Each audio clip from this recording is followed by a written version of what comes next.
Nous allons maintenant reconsidérer un petit peu le livre de l'Apocalypse, chapitre 21. C'est un thème qui sera abordé le moment venu. Un moment viendra où nous étudierons pendant un mois, nous parlerons de la Nouvelle Jérusalem. Mais je veux juste toucher quelque chose que nous avons déjà commencé à toucher l'autre jour.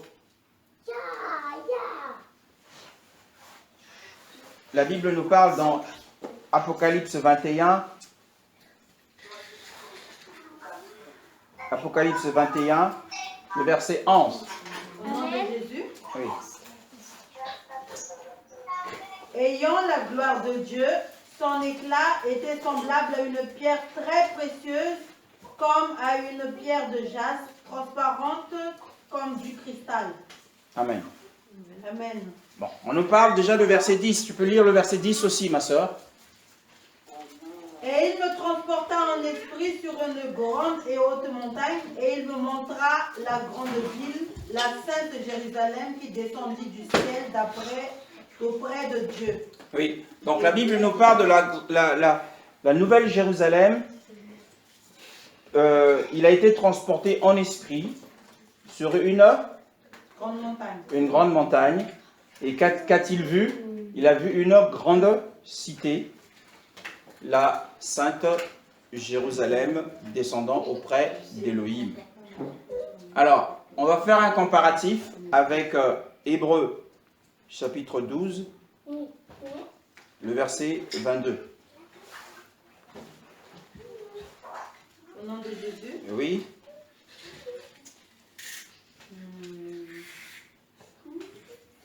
Mais vous êtes approchés de la montagne de Sion, de la cité de Dieu vivant, la Jérusalem céleste, d'une multitude d'innombrables d'anges. Amen. Amen. Alors, je ne sais pas si vous suivez avec moi. Tout à l'heure, il a été transporté sur une très haute montagne où il a vu la cité, la Sainte Jérusalem, descendant auprès de Dieu. Et dans le livre des Hébreux, il nous est dit, au verset 22, « Mais vous vous êtes approchés de la montagne de Sion, de la cité de Dieu. Jérusalem céleste. » Donc, la cité du Dieu vivant, la Jérusalem céleste, la montagne de Sion sont des termes synonymes. Alléluia. On revient dans Apocalypse. Amen. Apocalypse 21, le verset 10. Donc, si nous avons compris que montagne de Sion, cité du Dieu vivant, Sainte Jérusalem sont des termes synonymes, le fait que l'apôtre Jean soit monté sur une montagne, c'est en réalité là, c'est la montagne de Sion, c'est aussi là, c'est aussi la nouvelle Jérusalem. Donc, la nouvelle Jérusalem est à la fois une cité, mais c'est aussi une montagne. C'est une montagne, c'est la montagne de Sion. Amen. Hein? En fait, et du coup, à chaque fois qu'on prie, on se rapproche de cette montagne. C'est ça? On se rapproche de cette montagne où vit Dieu. N'est-ce pas? Vous vous êtes approché de la montagne de Sion, nous dit la parole. Alors, maintenant, nous avons dit que nous allons lire aussi ce passage. On va laisser les mesures pour l'instant. Nous sommes dans Apocalypse 21.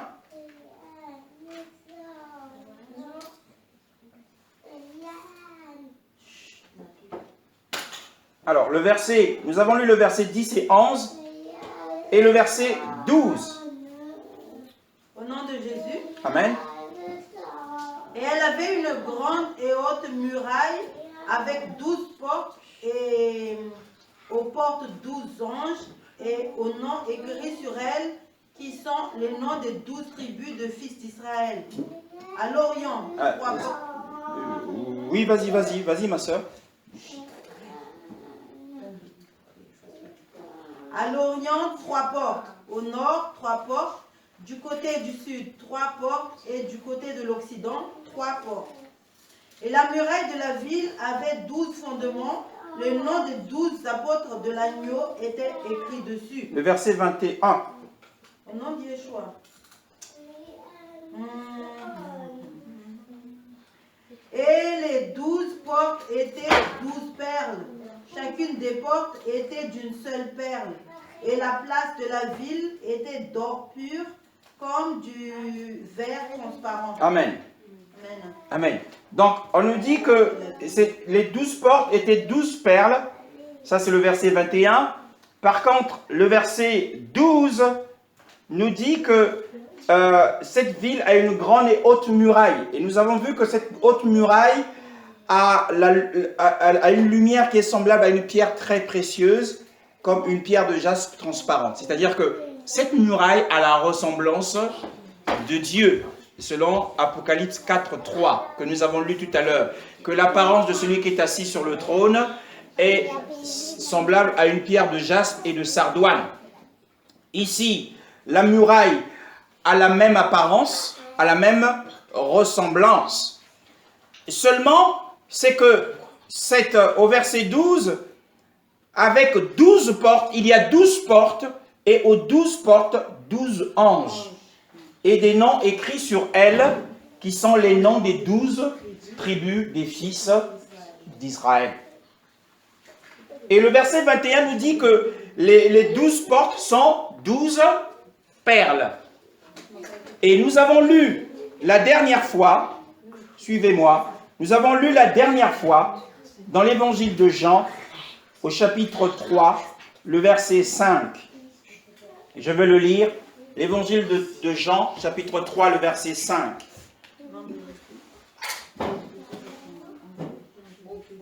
Vas-y, vas-y. Vas-y, ma sœur. Au nom de Jésus. Oui. Jésus répondit, en vérité, je te le dis, si quelqu'un ne naît d'eau et d'esprit, il ne peut entrer dans le royaume de Dieu. Amen. Nous avons compris que le royaume de Dieu, c'est aussi un terme synonyme de la nouvelle Jérusalem. Et il y a une porte d'entrée. Et cette porte d'entrée, c'est la naissance d'en haut. Amen. Et la naissance d'en haut, c'est la régénération. Et aux 12 portes, il y a 12 perles. Une porte est une perle. Donc la perle nous parle de la régénération.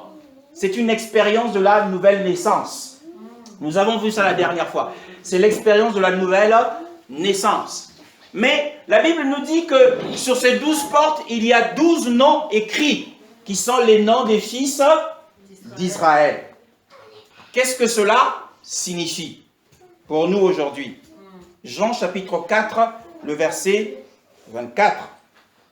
Au nom de Jésus. Nom de Jésus. Dieu est esprit, et il faut que ceux qui l'adorent en esprit et en vérité. Le verset 22, pardon. Vous adorez ce que vous ne connaissez pas. Nous adorons ce que nous connaissons, car le salut vient des Juifs. Le Jean 4, le verset 22. Jean 4, verset 22 nous dit vous adorez ce que vous ne connaissez pas, nous adorons ce que nous connaissons, car le salut vient des Juifs. Romains chapitre 1. Romains chapitre 1. Attends, chérie.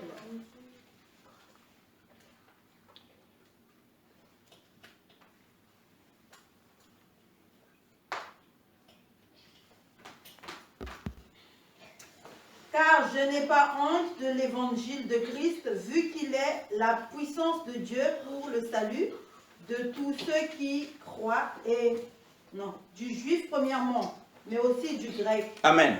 Donc nous avons compris à travers ces deux passages, si nous les combinons avec les 12 portes qui portent les 12 noms des fils d'Israël, cela signifie simplement que le salut vient des Juifs. Nous avons la régénération, mais le salut, nous l'avons obtenu à travers les Juifs. de l'ancienne alliance, depuis l'ancienne alliance, le salut a été prêché et aussi prêché par les apôtres. Donc, la porte de la Nouvelle Jérusalem, c'est une porte d'entrée, mais c'est aussi une porte de sortie. C'est d'abord une porte de sortie.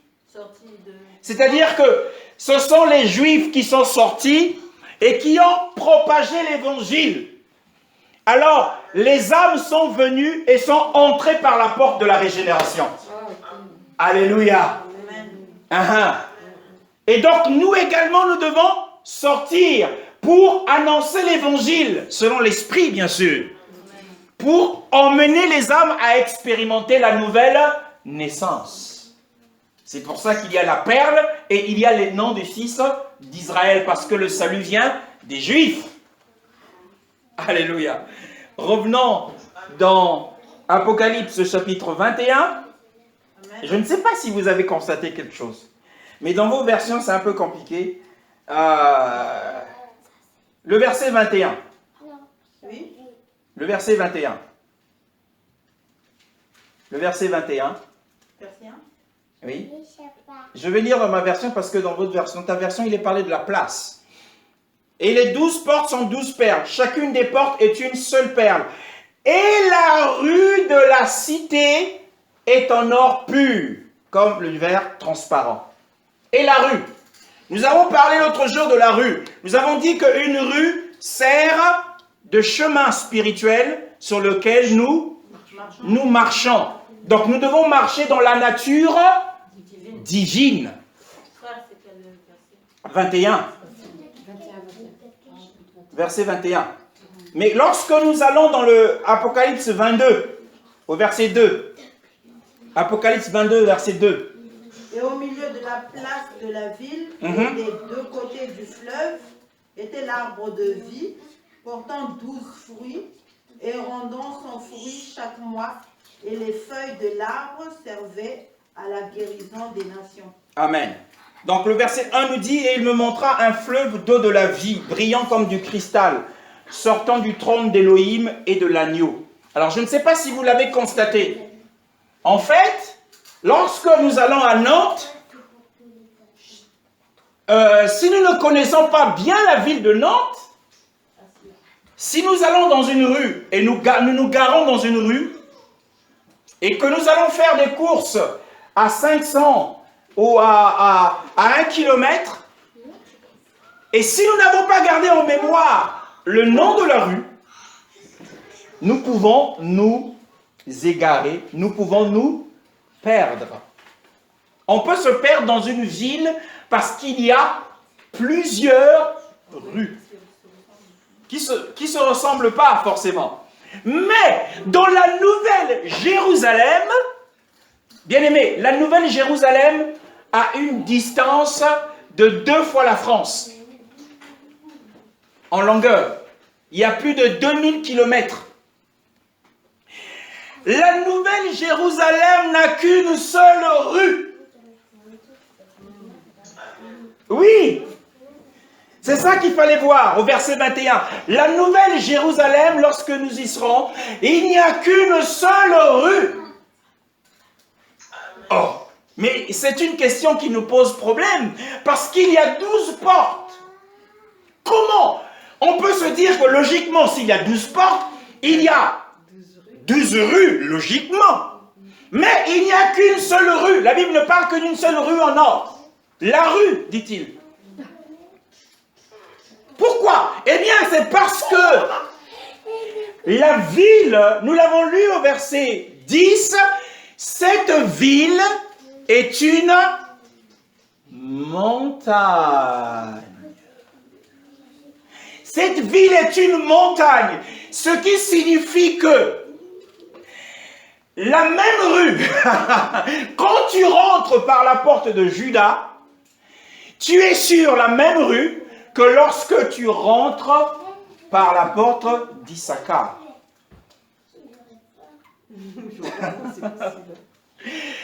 Oui, mais c'est justement parce que c'est une montagne, ce qui signifie que la rue de la Nouvelle Jérusalem est en spirale. Puisque c'est une montagne, le trône est élevé au sommet de la montagne. Souvenez-vous d'Ésaïe, Ésaïe 6. Et il dit, je vis Yahweh sur son trône, un trône très élevé. Alléluia. Ésaïe chapitre 6. Ésaïe 2 nous dit que la montagne de la maison de Yahweh sera élevée au-dessus de toutes les montagnes. Donc c'est une rue en spirale. Et au milieu de la rue, puisqu'on part du milieu de la rue, comment comprendre le milieu d'une rue si ce n'est pas en forme de cercle, en spirale? Au milieu de la rue, il y a le fleuve de vie. Ce qui signifie que lorsqu'un homme s'éloigne d'une source de vie, il s'éloigne du chemin. Il s'éloigne du chemin.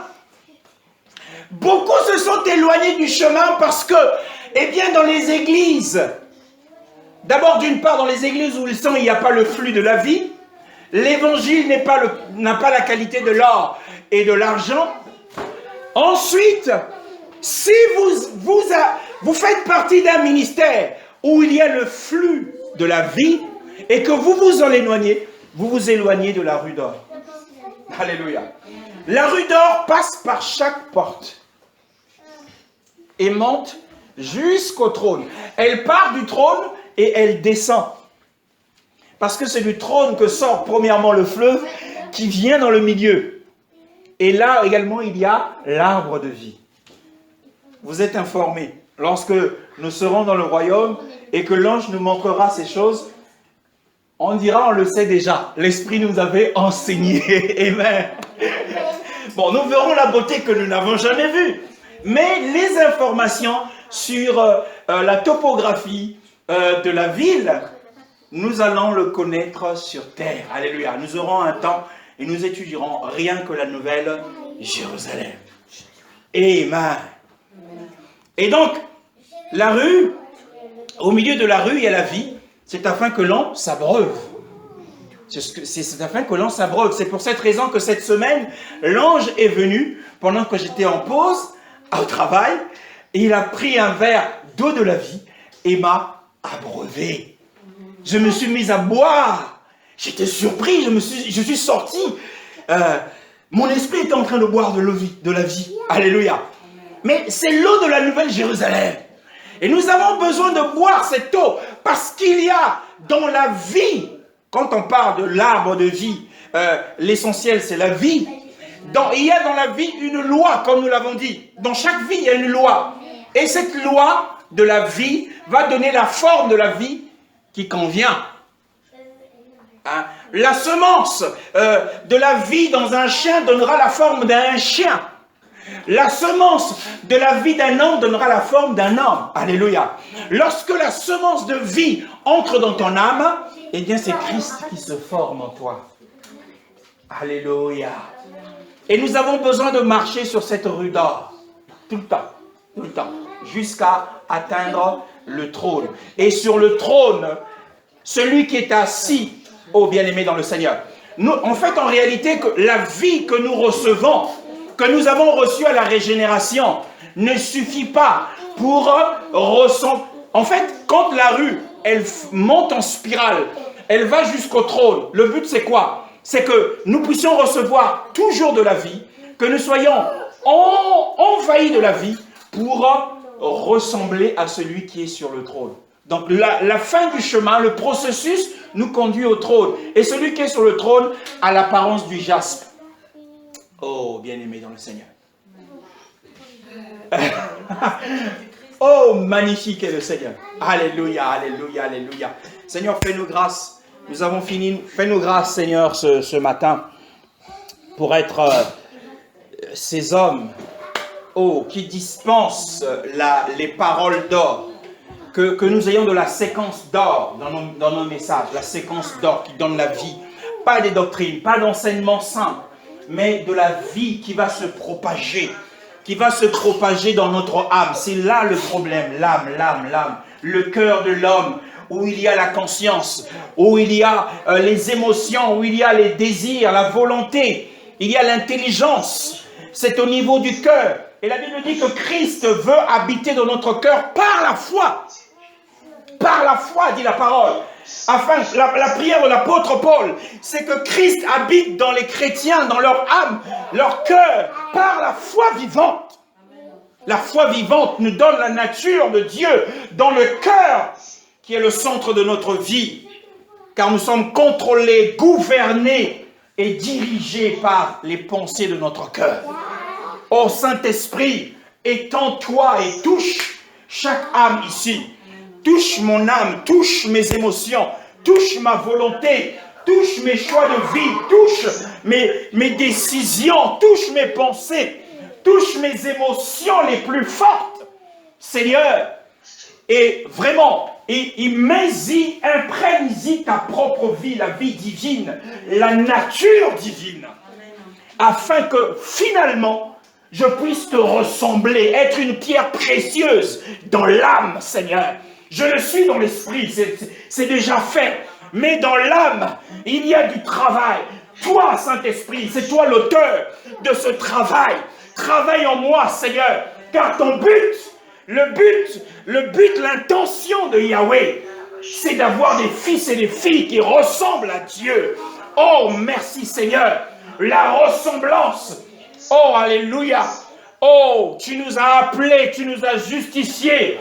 Tu nous as glorifiés afin que nous puissions ressembler au Fils, au bien-aimé Jésus. Oh Seigneur, merci. C'est cette église que tu viendras rechercher. Une église qui te ressemble. Mais c'est à travers l'or et c'est à travers l'argent. C'est à travers les messages de vie. C'est à travers les messages qui parlent de la croix. Et à avoir pour fondement Christ seul. Béni sois-tu, Seigneur. Christ est notre fondement. Que les messages d'or soient également notre partage. Que les messages d'argent soient notre partage. Pour que nous soyons transformés en des pierres précieuses. Pour ressembler à Dieu. Et suivre ce parcours de la Nouvelle Jérusalem qui conduit jusqu'au trône. À la pierre précieuse qui est le jaspe. Au nom précieux de Jésus. Amen.